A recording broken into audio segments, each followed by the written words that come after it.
এটাই তো নিয়ম। নতুনের আগমনে পুরানোকে কিন্তু জায়গা ছেড়েই দিতে হয়। অনেক দিনের শখ পূরণ হতে যাচ্ছে আমার আজকে। নতুনের আগমনে যতটা খুশি লাগছে, ভালো লাগছে, ঠিক ততটাই কষ্ট লাগছে পুরানোকে বিদায় দিতে।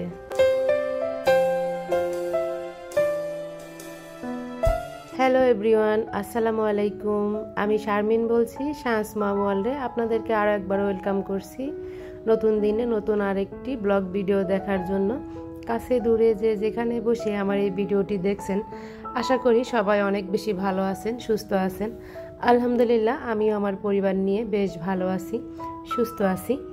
আজকের ব্লগটা আমি শুরু করে দিয়েছি সকাল থেকে, মানে সকাল কিন্তু এখন 7টা বাজে। আমি কিন্তু চলে এসেছি সরাসরি নাস্তা তৈরি করতে। এই ভিডিওটি ছিল আমার ঈদের 3 দিন আগের একটা ভিডিও, তো সেটাই আমি আজকে আপনাদের সঙ্গে ভয়েস ওভার করে শেয়ার করছি। আশা করি এই বিষয়টি আপনারা পজিটিভভাবে নেবেন। তো এই তো এখানে কিন্তু আমি রুটি তৈরি করে নিচ্ছি, আর অপর চুলায় কিন্তু পেঁপে দিয়ে আলু দিয়ে ভাজি করে নিচ্ছি। তো আপনাদের সঙ্গে আর একটা কথা শেয়ার করি। তো আমার শ্বশুর আমার শাশুড়ি কিন্তু এসেছে, মানে গতকাল আর কি ঈদের 4 দিন আগে তারা আমার বাসায় চলে এসেছে। তো সেই ভিডিওটা আমি করতে পারিনি, এই জন্য আপনাদের সঙ্গে শেয়ার করিনি। তো আজকে থেকে আর কি এই ভিডিওটা শুরু করলাম, তো সেটা আপনাদের সঙ্গে শেয়ার করছি। আশা করি আপনারা আমার পুরো ভিডিওটি জুড়েই থাকবেন। আশা করি আজকের ব্লগটি আপনাদের কাছে অনেক বেশি ভালো লাগবে। আমার জন্য আজকে স্পেশাল একটা দিন, তো সেটাই আপনাদের সঙ্গে আর কি শেয়ার করছি। এই তো আপনাদের সঙ্গে কথা বলতে বলতে কিন্তু আমার অনেকগুলো রুটি তৈরি করা হয়ে গেল। এখন এখানে একটা এই যে ডিম ভাজি করে নিচ্ছি। তো শাহানের বাবাকে নাস্তা দিয়ে দেবো, সে ডিম ভাজিটা খেতে চায় না, সে ডিম পোস্টটাই বেশি খায়। আর এখানে এই যে আরও 2টা ডিম ভাজি করে নিয়েছি, এটা আমার শ্বশুর আর শাশুড়ির জন্য। তো তারাও আর কি নাস্তা খাবে। তো গ্রামের মানুষ তো দেখা যায় সকাল সকালেই খাওয়া দাওয়া করে। তো আমার বাচ্চারা তো অনেক দেরি থেকে মানে ঘুম থেকে ওঠে, এই জন্য দেরিতেই খায়, কিন্তু তাদেরকে আসলে সকাল সকালেই দিতে হয়। তো এই তো তাদের কিন্তু নাস্তা আমি দিয়ে দিয়েছি। তো তারপরে আমি আবার চলে এসেছি কিচেনে। তো এই কাজগুলো খুব দ্রুতই আর কি গুছিয়ে নিচ্ছিলাম, যেহেতু 3 দিন পরে ঈদ। তো সেই জন্য আর কি মশলাপাতির কিছু গোছগাছ আছে, সেটাই আর কি শেয়ার করছি আপনাদের সঙ্গে। তো এখানে এই যে হলুদ, মরিচ, ধনিয়া গুঁড়া, 1 প্যাকেট লবণ, এগুলাই আর কি জারে ভরে নিচ্ছি, কারণ এগুলা করার আসলে সময়ই পাবো না। আর আজকের ভিডিওটা যেহেতু একটু স্পেশাল, তো একটু তাড়াও আছে, যেহেতু একটু বিকেলে আর কি বাহিরে যাব, সেই জন্যই আর কি সব কিছু চেষ্টা করছি একটু গুছিয়ে নেওয়ার জন্য। আর অপর চুলায় কিন্তু আমি মানে রান্নাটা বসিয়ে দিয়েছি। তো আজকে হালকা পাতলা আর কি রান্না করব, কারণ গতদিন তো বললাম আমার শ্বশুর শাশুড়ি এসেছে, তো অনেক বেশি পরিমাণে আর কি রান্না বান্না করা হয়েছে, অনেকগুলা তরকারি আর কি রয়ে গেছে। তো আজকে এই যে হালকা পাতলা আর কি রান্না করে নেব। এখানে এই যে জারে হলুদ, মরিচ, ধনিয়াগুলো আর কি ভরে নিচ্ছি। তো যাই হোক আর কি এইগুলা রিফিল করে নেব। আর সেই সঙ্গে ভিডিও শুরুতেই সেই পুরনো রিকোয়েস্টই আপনাদের কাছে আরও একবার করে নিচ্ছি। জানি না আমার এই ভিডিওটি কে দেখছেন বা দেখছেন না, যারাই দেখছেন অবশ্যই একটা লাইক দিয়ে ভিডিওটি দেখা কন্টিনিউ করবেন। আর যদি ভিডিওর কোনো অংশে ভালো লেগে থাকে অবশ্যই আমার চ্যানেলটি সাবস্ক্রাইব করে আমার পাশে থেকে যাবেন, আমাকে অনেক বেশি সাপোর্ট করবেন সামনে এগিয়ে নিয়ে যাওয়ার জন্য। আর সাবস্ক্রাইব করার পরে কিন্তু পাশে থাকা বেল বাটনটি অবশ্যই প্রেস করবেন, অল অপশনটি সিলেক্ট করে রাখবেন, নোটিফিকেশন আকারে কিন্তু চলে যাবে আপনার কাছে। আর আপনি কিন্তু চাইলে যখন ইচ্ছা তখন আমার ভিডিওটি দেখে নিতে পারেন। অনেকেই আছেন আমার চ্যানেলটি ভিজিট করছেন এখনও সাবস্ক্রাইব করেননি, প্লিজ তারা কিন্তু চাইলে আমার চ্যানেলটি সাবস্ক্রাইব করে আমাকে আপনার চলার পথের বন্ধু বানিয়ে নিতে পারেন। আমি অবশ্যই আপনাদের কাছে চলে যাব, আপনাদের সাপোর্ট করব। মানে আমাকে একটু সময় দেবেন, 24 ঘন্টা ওয়েট করলে আমি আপনাদের কাছে ঠিক চলে যাব। তো যাই হোক, এইখানে এই যে মশলাগুলো কিন্তু জারে ভরে নিচ্ছিলাম, আর অপর দিকে কিন্তু চুলায় রান্না বসিয়ে দিয়েছিলাম আমি।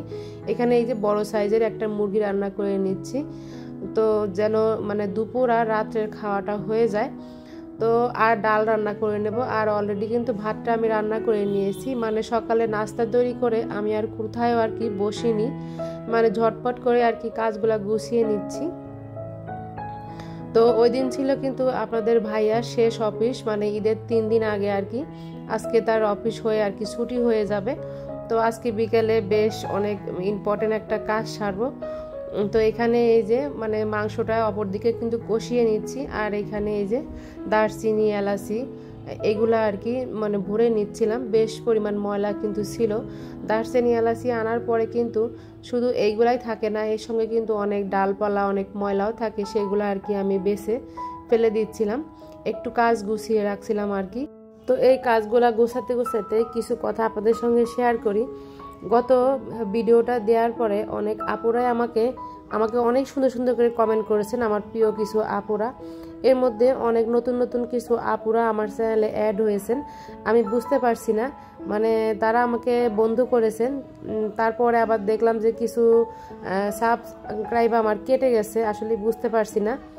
তো যাই হোক, যারা সাবস্ক্রাইব করেছেন তারা আমার কমিউনিটিতে অবশ্যই এসে একটা কমেন্ট করবেন, আমি কিন্তু ঠিক আপনাদের কাছে পৌঁছে যাব।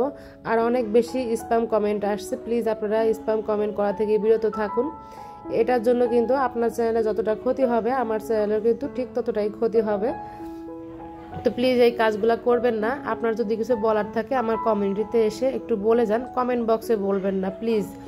তো যাই হোক, রান্নাবান্না কিন্তু একসঙ্গে আর কি শেষ করে এসেছি। তো চিন্তা করলাম আজকে খালা আসার আগে আর কি ঘর বাড়িগুলো আরেকটু ক্লিন করে নেব, যেহেতু 3 দিন পরে ঈদ।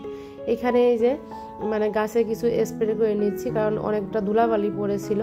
আর এখানে এই যে বড় ফুলগুলা ছিল আমার ড্রয়িং রুমে, সেটাই আর কি বেসিনের পানি বন্ধ করে দিয়ে একটু ডিটারজেন্ট দিয়েছিলাম, তার মধ্যে 10 থেকে 15 মিনিট আমি একটু ভিজিয়ে রেখেছিলাম। এখন কিন্তু ধুয়ে নিচ্ছি, কারণ এই বড় ফুলগুলা ধোয়ার জন্য কিন্তু বড় একটা গামলা বা বালতি দরকার হয়। তো সেটা আমি না করে তো বালতিতে দিলে কিন্তু ফুলগুলা ভেঙে যাবে, এই জন্য একটু বুদ্ধি করে বেসিন, আমার তো বেসিনটা বেশ বড়, বেসিনের মধ্যে আর কি ডিটারজেন্ট দিয়ে ভিজিয়ে রেখেছিলাম। তো এখন এই যে ফুলগুলা ধুয়ে নিচ্ছি। সঙ্গে যে ফুলদানিতে ফুলগুলা ছিল ছোট ছোট, সেগুলো কিন্তু আমি একইভাবে এইখানে ভিজিয়ে রেখেছিলাম, সেগুলো কিন্তু আমি ধুয়ে নিয়েছি। তো এভাবে কিন্তু সহজভাবে ফুলটা মানে পরিষ্কার করে নেওয়া যায়। আর অনেক বেশি কিন্তু ধুলাবালি পড়েছিল আমার এই ফুলে, কারণ রোজার ঈদের আগে কেনা হয়েছিল, তারপরে আর কি এখন পর্যন্ত ধোয়া হয়নি। তাতেও কিন্তু 3 মাস হয়ে গেছে। তো এখন ভাবলাম যে ধুয়ে ফেলি। আর এইগুলা কিন্তু এই যে ধুয়ে এখানে রেখে দিয়েছি, সবই কিন্তু আর কি মানে একটু মানে জানালার গ্রিলের সঙ্গে একটু দিয়ে দেব। তো এই তো আমার গ্রিলের সঙ্গে কিন্তু ঝোলানো আছে, একটু রোদ এসেছে। তো এগুলো তো শুকাতে সময় লাগবে না, খুব তাড়াতাড়ি শুকিয়ে যাবে। তো এখানে যে রেখে দিয়েছি। তো যাই হোক, এখন কিন্তু দুপুরের খাওয়া দাওয়া আমরা একদম শেষ করে নিয়েছিলাম। তারপরে আপনাদের ভাইয়া মানে অফিস থেকে আসার সময়ই আমাকে ফোন দিয়েছিল মানে যাওয়ার জন্য। তো এই তো আমি চলে এসেছি কিন্তু স্যামসাং এর শোরুমে। তো আপনাদের সঙ্গে একটু শেয়ার করছি আর কি, ঘুরে ঘুরে দেখাচ্ছি।